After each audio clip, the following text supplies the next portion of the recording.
বন্ধুরা আমি আজকে নিয়ে চলে এসেছি পটল। এই যে পটল দিয়ে আমি সুন্দর একটা রেসিপি করে দেখাবো। পটলগুলো আমি এভাবে করে ছিলে নিয়েছি।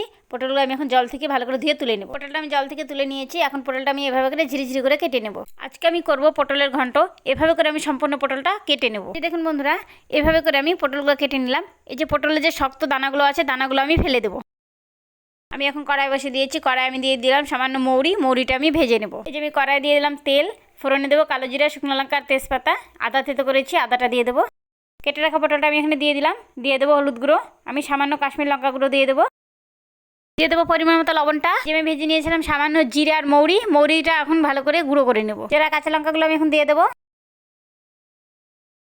এই যে বন্ধুরা আমি আতপ চাল নিয়েছিলাম, চালটা আমি ভিজে রেখেছিলাম, এখন এটা বেটে নেবো। দিয়ে দেবো সামান্য চিনি, আর এই যে বেটে রাখা আতপ চালটা দিয়ে দেবো। জিরা আর মৌরিটা গুঁড়ো করে নিয়েছিলাম, এখন এটা দিয়ে দেবো। পটলের ঘন্টটা আমার তৈরি হয়ে গেল। হ্যাঁ